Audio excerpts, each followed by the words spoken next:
Este é um audiolivro com narração automática gerada pelo Google. Este audiolivro é uma versão adaptada da primeira edição do título Música e Sociedade, Perspectivas Interdisciplinares, de autoria de Bernardo Borges Buarque Holanda, Charlotte Rion, Emanuel Araújo, Luan Ferreira Lea, publicado pela FGV Editora em 2019. Todos os direitos desta edição são reservados à FGV Editora. A reprodução não autorizada desta publicação, no todo ou em parte, constitui violação do copyright. Lei nº 9.610/98. Os conceitos emitidos neste livro são de inteira responsabilidade dos autores. Mais informações sobre esta obra no site editora.fgv.br. Prefácio, Música, Interdisciplinaridade e Identidade. Lúcia Lippe Oliveira. A coletânea Música e Sociedade expõe com nitidez as perspectivas interdisciplinares que caracterizam o momento atual das ciências sociais. Vale lembrar que há algum tempo, na década de 1960, cada campo disciplinar tinha objetos, temas predominantes ou preferenciais. A antropologia estudava sociedades indígenas, a sociologia as classes sociais, a ciência política o Estado, os partidos políticos.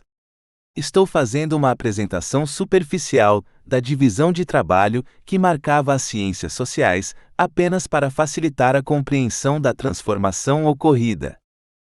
A música, a pintura, o campo artístico em geral, sempre tiveram seus estudiosos, suas categoriais classificatórias, estilos, escolas e seus intelectuais. Vale mencionar o importante texto do historiador Avelino Pereira Romero, autor de Uma República Musical, que analisa figuras ilustres, tais como Leopoldo Miguez, Alberto Nepomuceno, da República Musical do século XIX, na capital do Império Brasileiro. Um expoente da junção entre música e sociedade sob o ponto de vista da sociologia é o pequeno e genial livro de Norbert Elias, intitulado Mozart, Sociologia de um Gênio. Em tempos mais recentes, pode-se notar a maior inter-relação das classificações, e o campo musical passou a ser objeto de análises, orientadas pelas categorias derivadas das ciências sociais. Pode-se considerar que a literatura foi a primeira a ser objeto da análise sociológica. Depois outras esferas passaram a estar também sob olhar sociológico. O campo artístico ganhou espaço, legitimidade, e teve suas esferas analisadas do ponto de vista da sociologia, da antropologia, da ciência política e da história. Uma experiência precursora da interdisciplinaridade se fez presente na revista Estudos Históricos, do Centro de Pesquisa e Documentação de História Contemporânea do Brasil da Fundação Getúlio Vargas, CPDOC-FGV, com seus números temáticos e acolhendo a contribuição de diversos autores oriundos dos diferentes campos do saber. Essa tendência se expandiu e pode ser observada no campo da cultura, pelo que vem sendo publicado na revista Arte e Cultura, do Instituto de História da Universidade Federal de Uberlândia. Lidar com a arte como um bem, como capital cultural, analisar a produção, o consumo, o mercado certamente são perspectivas que derivam da presença de Pierre Bourdieu. Seus livros O Poder Simbólico, 1989, As Regras da Arte, 1996, A Distinção, 2011, entre outros, constituem um paradigma para a pesquisa no campo da sociologia da cultura. A influência de Bourdieu extravasou a sociologia e suas categorias, seus conceitos se fazem presentes em grande parte dos textos no campo das humanidades. Lendo os artigos que compõem esta coletânea, pode-se deduzir que a inspiração mais próxima e imediata dos estudos apresentados deriva do livro O Violão Azul, de Santuza Cambraia Naves, e de Modernismo e Música Brasileira, de Elizabeth Travassos. O seminário realizado na PUC-Rio e a publicação do livro Decantando a República também podem ser entendidos como precursores desse esforço por construir pontes entre campos disciplinares. Os artigos aqui reunidos confirmam o que já se sabe: a pesquisa sobre a música popular constitui um campo interdisciplinar por excelência. Essa matriz se faz presente no estudo das artes plásticas, das letras, do teatro, do cinema, temas que permitem, ou melhor, que demandam interdisciplinaridade. Cada campo disciplinar continua a oferecer, por assim dizer, uma janela particular para acessar o tema, e reforça a opção por uma das metodologias possíveis. Tal janela pode ser percebida pelo recorte adotado, pelo desenho da pesquisa. Isso se faz presente na bibliografia citada. Por ali é possível inferir o campo disciplinar de origem do autor. Chamar a pesquisa de trabalho de campo e realizar um trabalho etnográfico, fazer entrevista de história de vida com narrativas autobiográficas, usar como fonte material de jornal, analisar as letras de músicas, fazem parte das alternativas metodológicas à disposição do pesquisador, que fará sua escolha orientado pela bibliografia do campo disciplinar. Ou seja, os desafios da interdisciplinaridade são ainda muito grandes. As relações entre música e sociedade aqui apresentadas, segundo a minha leitura, podem ser agrupadas em 3 eixos. O primeiro trata das relações de gênero nas letras do samba e da construção do samba como símbolo nacional. Aqui as letras das músicas apontam costumes, eventos, o mundo do trabalho, assim como os locais de sociabilidade, onde acontece intercâmbio entre músicos, divulgadores, produtores musicais. Numa mesma linha se encontra o texto que estuda grupos musicais e a ressignificação de espaços urbanos da cidade do Rio de Janeiro. Um segundo eixo analisa o papel do empresário de show e a criação do circuito universitário sob a ditadura e a influência da revolução digital no campo da música, em que o engenheiro de som surge como um novo músico, destacando o papel do DJ na música eletrônica. Por fim, há o artigo que trata do gospel e seu mercado ligado a igrejas evangélicas e do projeto para que esse tipo de música seja reconhecido como manifestação cultural nacional, e o que analisa o uso da música e a busca de êxtase nos festivais de música eletrônica e em rituais de consumo de ayahuasca nas cidades. Quero crer que, apesar das diferenças de enfoque e de metodologia adotados nas pesquisas, esses textos fazem parte de um tema comum que debate as relações entre música e processos de construção de identidades, sejam elas nacionais, geracionais ou territoriais. Fazendo um balanço das narrativas ou dos impasses que guiam o processo de construção de identidades nacional no Brasil, podemos indicar alguns consensos e chaves interpretativas para o país. Uma dessas chaves, muito recorrente, é a do intelectual que vive sonhando com a Europa ou com os Estados Unidos. A galeria de intelectuais que queria viver, morrer em Paris é bem grande. Joaquim Nabuco aparece como caso exemplar dessa síndrome, oscilando entre Europa e Brasil, entre razão e afeto, entre civilização e sentimentos familiares. Nabuco escreve em Minha Formação: de um lado do mar sente-se a ausência do mundo, do outro, a ausência do país. O sentimento em nós é brasileiro, a imaginação europeia. A moléstia de Nabuco já foi diagnosticada por Mário de Andrade e por muitos outros.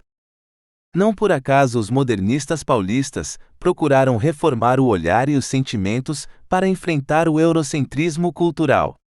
E os modernistas que confrontaram o eurocentrismo e que passaram a buscar as raízes nacionais, acabaram por se diferenciar em diferentes vertentes. É também outro modernista, Prudente de Moraes Neto, diretor da revista Estética, junto com Sérgio Buarque de Holanda, quem nos fornece outra chave interpretativa para o país. Dizia ele que a civilização no Brasil pegou de enxerto. Daí ter surgido uma falsa tradição, que não passa de prolongamento de tradições alheias. Civilização de enxerto e nostalgia da Europa são diferentes maneiras de se falar de uma mesma questão. Na tradição dos autores dedicados à construção de uma identidade nacional, Mário de Andrade ocupa posição especial. Mário, por exemplo, ao fazer sua viagem pelo Nordeste brasileiro, ficou embasbacado diante da boniteza do pátio do convento de São Francisco na Paraíba, como ele nos conta em O Turista Aprendiz: estou assombrado. A Paraíba possui um dos monumentos arquitetônicos mais perfeitos do Brasil. Eu não sabia. Poucos sabem. Ele passa então a se dedicar a saber mais e a fazer os outros saberem.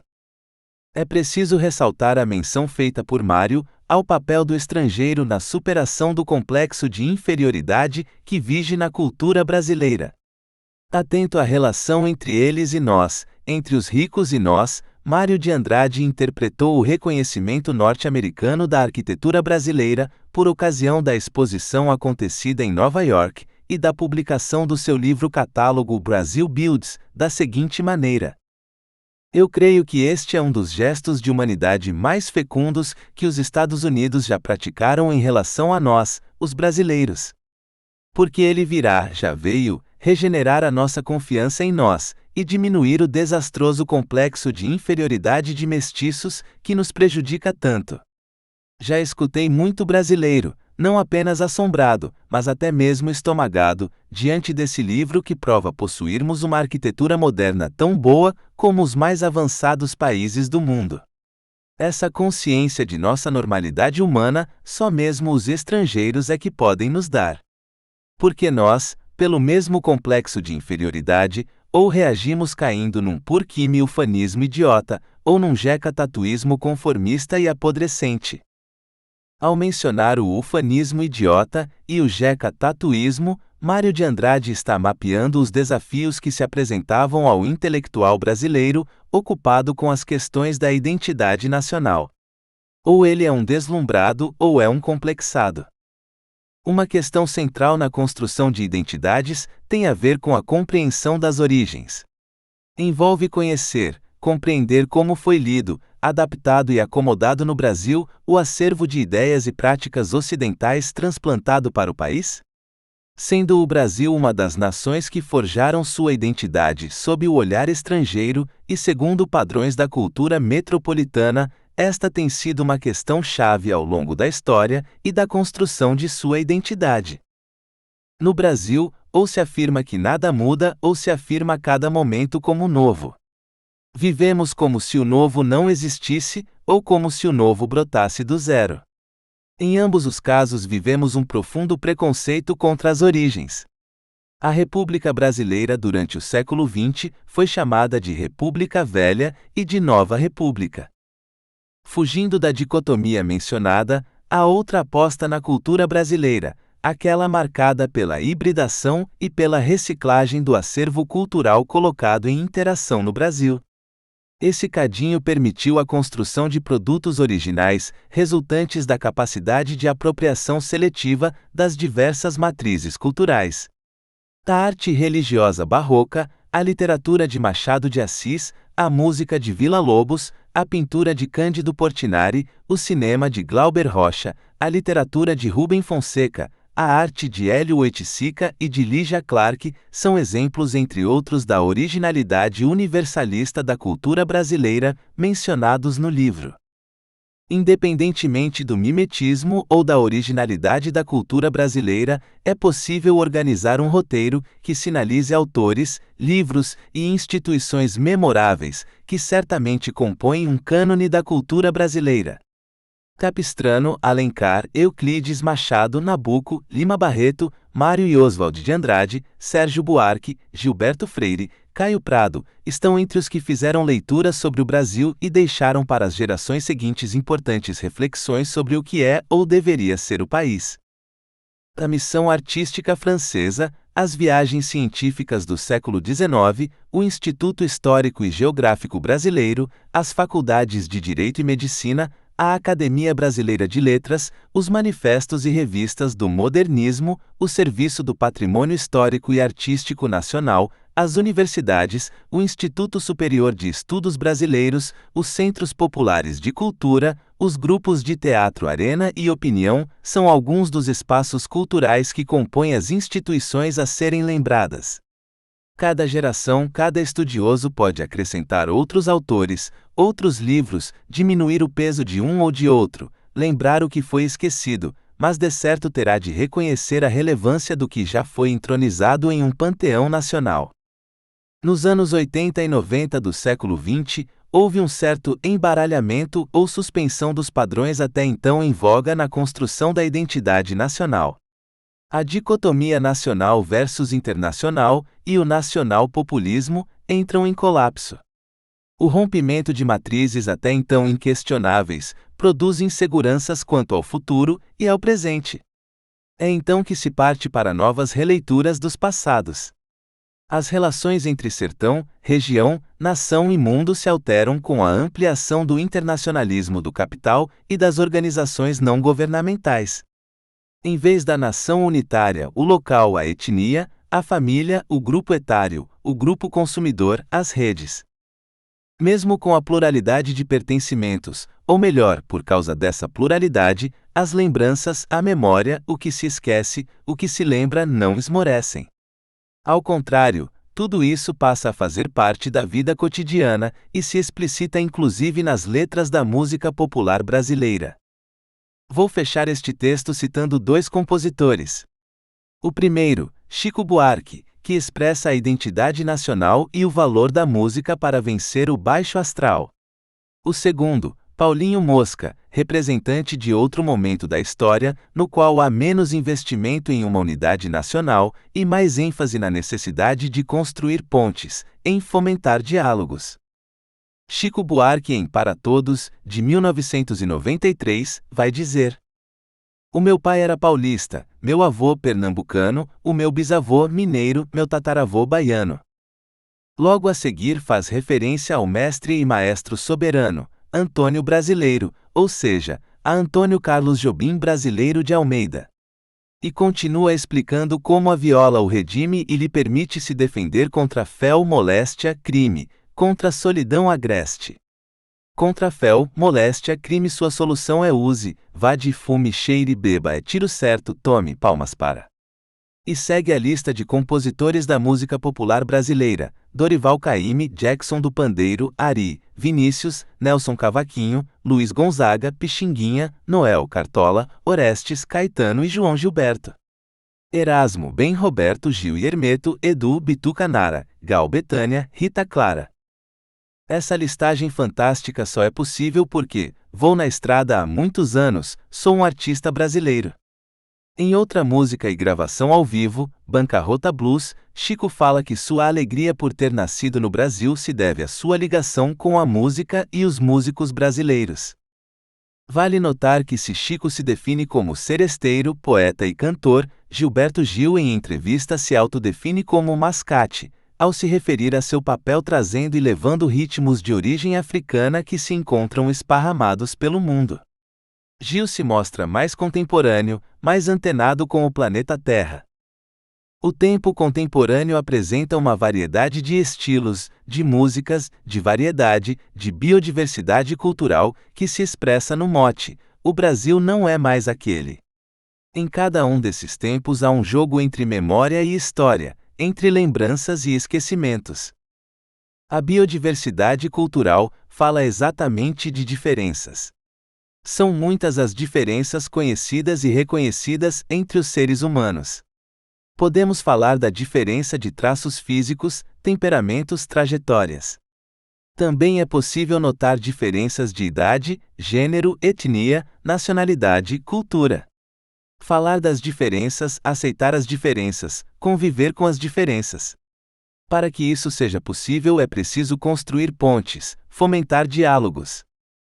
Assim como nos lembra o compositor Mosca, é preciso reconhecer tanto a fenda que nos separa, quanto a ponte que nos aproxima, na letra da música Um e Outro, de 2009. Um fala, o outro escuta. Um cala, o outro muta, um grita, o outro olha. Um habita, o outro desfolha, um aperta, o outro solta. Um liberta, o outro volta. Um salta, o outro pousa, um falta, o outro ousa. Entrar na fenda que nos separa. Da ponte que nos aproxima, quem retirou a última pedra, do muro que estávamos vivendo em cima. Quem fala de diferença fala ao mesmo tempo de semelhança. Quando mencionamos a distância, estamos falando também da proximidade. É a fenda que nos separa, é a ponte que nos aproxima. Ou seja, o relato do estranhamento constrói também a identidade. As distâncias e diferenças foram tornadas conscientes a partir de deslocamentos, de viagens virtuais ou reais, que juntaram grupos e pessoas até então vivendo separadas. Um grupo que viva isolado dos demais só notará diferenças internas, como as de idade ou gênero. A existência de códigos particulares a um grupo permite que se fale dele como uma tribo, ou hoje em dia, como uma galera.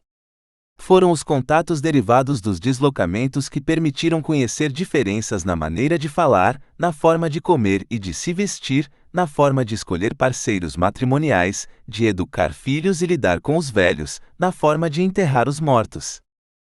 Um grande inventário das diferenças foi possível também pela experiência da imigração. A condição de imigrante está agregada à experiência de ser estrangeiro. Isso significa se sentir e ser considerado diferente.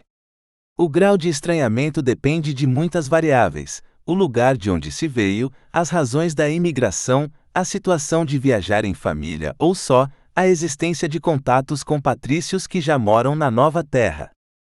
Agora que o globo parece tão mais fácil de ser acessado, a questão da imigração, que parecia fazer parte do passado, irrompe novamente e se faz presente na sua pior face, através dos refugiados que fogem da guerra e atravessam em condições absolutamente precárias o Mediterrâneo. Notas introdutórias sobre projetos FUG e DIOS. Emanuel Antônio da R.C. Araújo e Luan Ferreira Leal. A presente seleção de textos é o resultado da compilação de artigos expostos por diversos autores que se apresentaram nas 3 edições do seminário Música e Sociedade.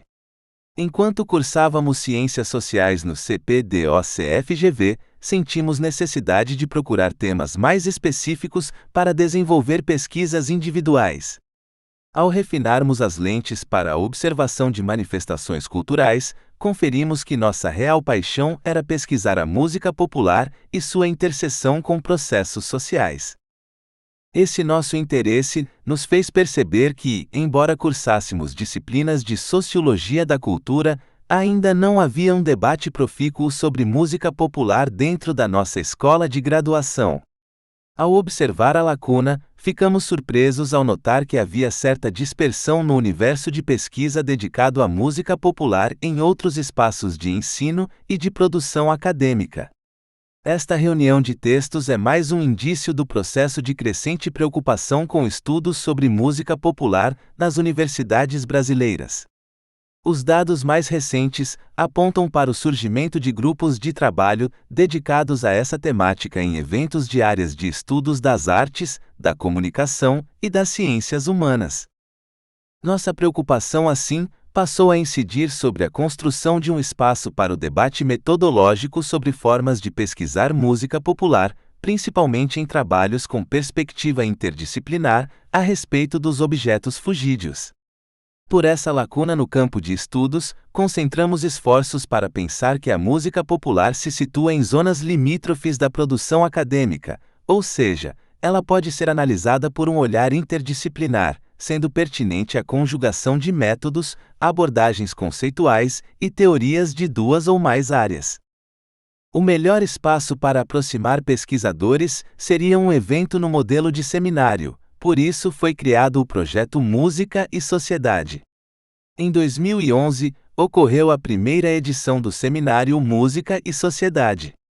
Nos 2 anos seguintes, continuamos a promover esse encontro de pesquisa na Fundação Getúlio Vargas, no Rio de Janeiro. Sem recursos financeiros, mas com apoio de professores, colegas e participantes do evento, conseguimos reunir 18 convidados, somando as 3 edições.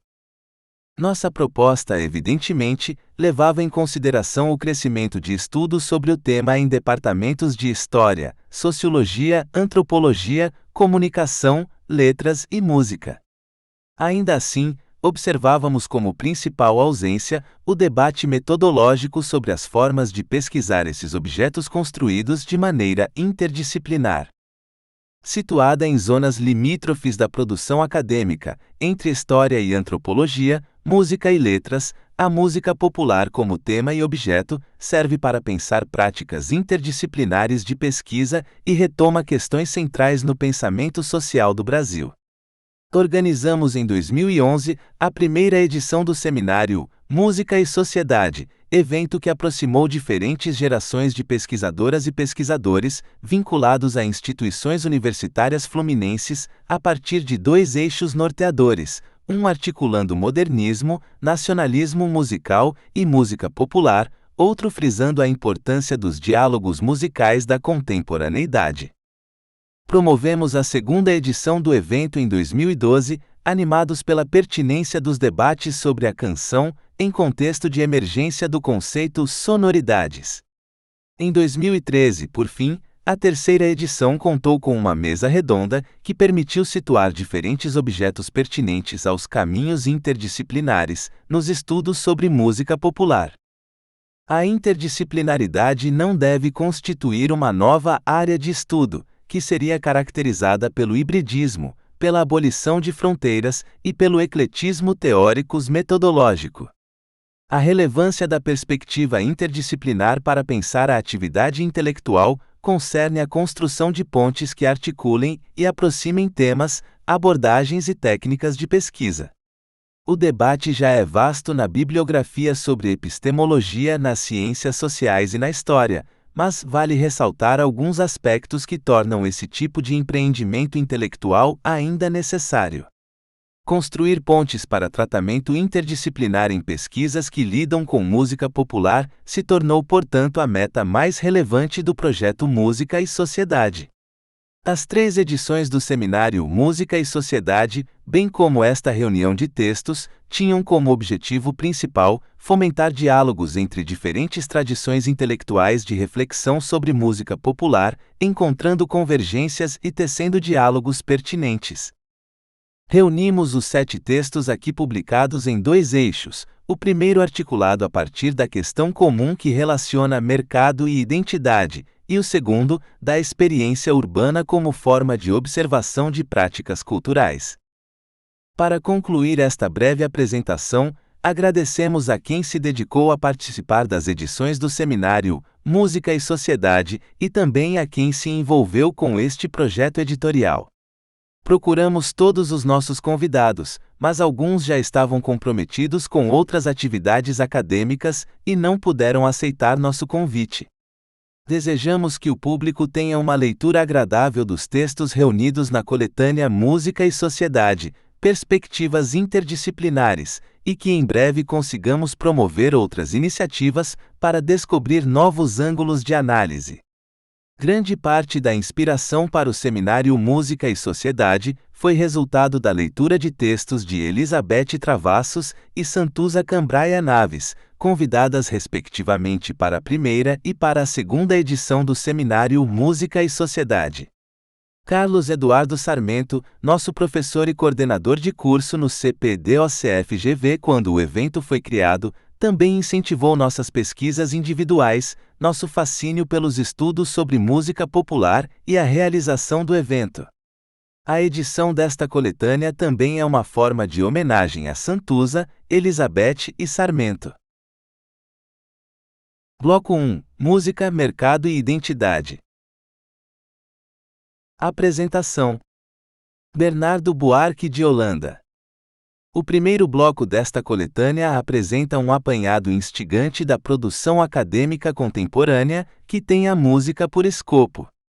Os 4 capítulos aqui enfechados parecem, à primeira vista, distintos entre si, sobretudo quando se consideram seus recortes temporais, os idos de 1940, a década de 1970 e os primeiros anos do século XXI. O mesmo se pode dizer quando se leva em conta a temática abrangida por cada um dos textos, a representação da mulher nas letras de samba, a criação de um público consumidor universitário para a MPB, o protagonismo do produtor em meio à revolução técnico-digital e uma modalidade de música voltada para o segmento evangélico. O capítulo de abertura revisita um tema canônico da historiografia musical, ao se debruçar sobre as díades trabalho-lazer, homem-mulher, diurno-noturno no período do Estado Novo, entre fins dos anos 1930 e início do decênio de 1940. A base para isso são as músicas que serviram de crônica ao temário cotidiano. Sabemos, por meio dos exemplos sonoro-musicais a seguir arrolados, que esse dia a dia foi motivo inspirador para que compositores criassem seus pequenos enredos, ora com ironia, ora... Esperamos que você tenha gostado desta prévia. Para continuar ouvindo este audiolivro no Google Play Livros, use o link na descrição do vídeo.